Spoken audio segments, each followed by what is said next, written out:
Your Highnesses, Your Excellencies, esteemed participants, Minister Mohamed Kagawi, Chairman of the World Government Summit. It's a great pleasure to be here and to congratulate you, Minister. It's the 10th anniversary, and the World Economic Forum is very proud to have been a founding partner of this event. Ladies and gentlemen, today people may ask, what is the purpose of such events? In a fragmented world, to come together, to reflect about the future, to see the new developments which you, Minister, described so well, is absolutely essential. There are some people who claim we are now in a deglobalizing world.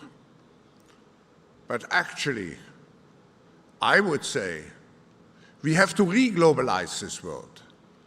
We have to make sure that we strengthen cooperation because, as it was mentioned, we are faced with issues which are of existential importance for humankind.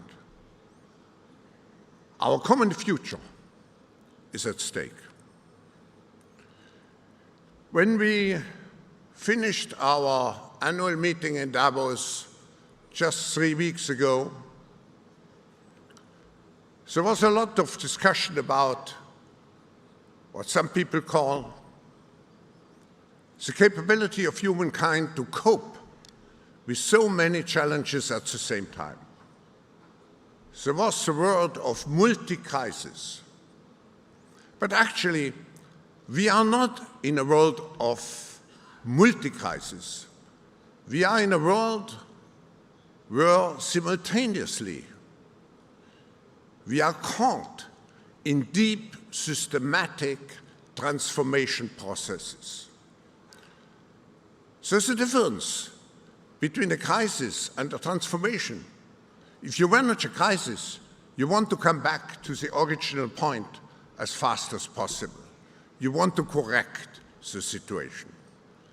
But in a transformational situation, you have to manage change, to come out at the end of the transformation in a better situation compared to the beginning. The world at the moment, as I just mentioned, faces many of those transformational processes, systemic processes, structural changes. I just want to mention 3.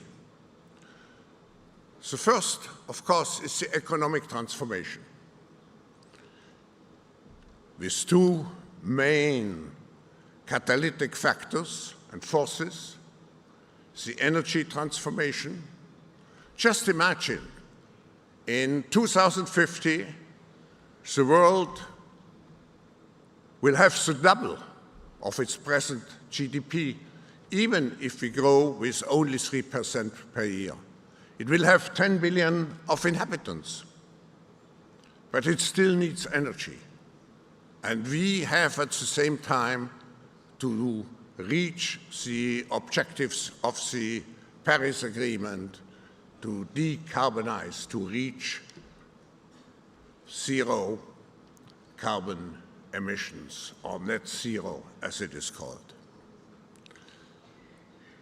But it's not just this transformation, this energy transformation, which will cost, the estimates are 3 trillion a year.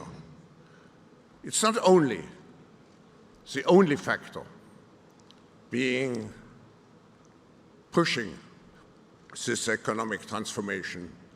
I think we should not underestimate the big reshaping of global supply chains, which is just happening now.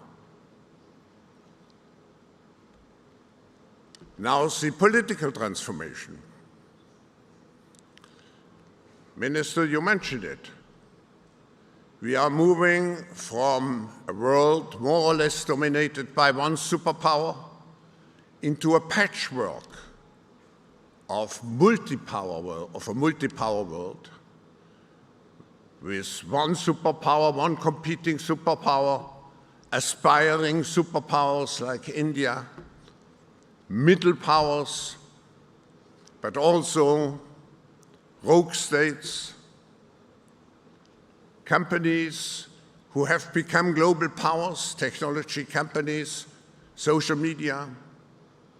So we will move in a very fragmented world, and hopefully not too fractured world, where we have to make sure that the rule of law is not trampled with the feet, but where we maintain the necessary framework for global cooperation. And I see Dr. Ngozi, who, at least in the trade field, tries so hard to maintain a global rules-based order.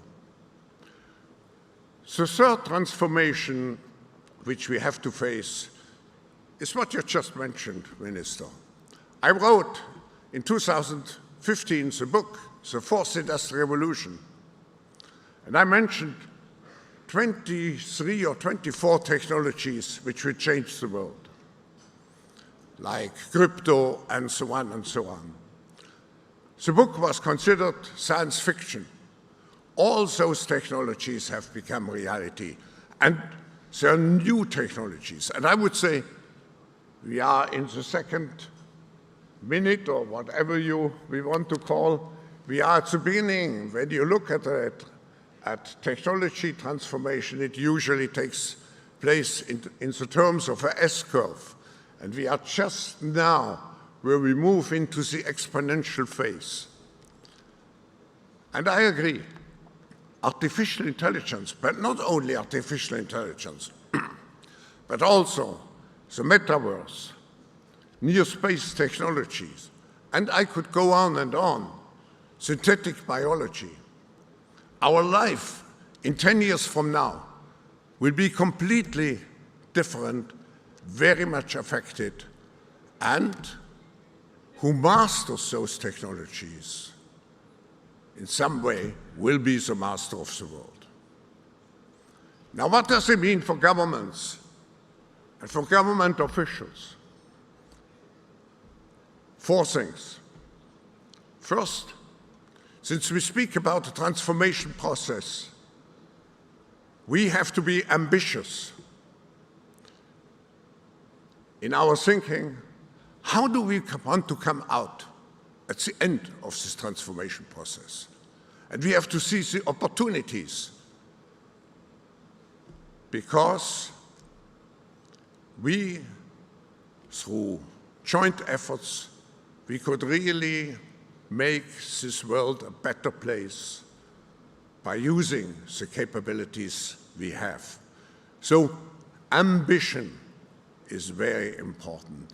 Believing into the positive force of those transformational changes. The second advice is to have the speed. You cannot catch up with the new technologies. You have to be a front runner, because otherwise you will be on the losing outside. Adaptability is the next factor. And adaptability requires permanent upskilling and reskilling. And the last factor I want to mention is resilience, the capability to bounce back, because there will be certainly what we call the black swans, the unpleasant surprises which will come in our way. So, Minister, dear participants, I wish you a very good meeting. And just as a last point, I want to say the most important factor to master the future is leadership. And for me, I have my own definition. Leadership comprises 5 dimensions: soul, brain, heart, muscles, and good nerves. Let me explain. Soul stands for purpose, for ambition. Brains for professionalism, for permanently upgrading your capabilities. Heart for passion. We have to be passionate about what we are doing, otherwise we will fail. Muscles for the capability to translate our vision into action, into impact. And good nerves to have the resilience to withstand all the difficult situations. So I wish you soul, brain, heart, muscles, and good nerves. Thank you.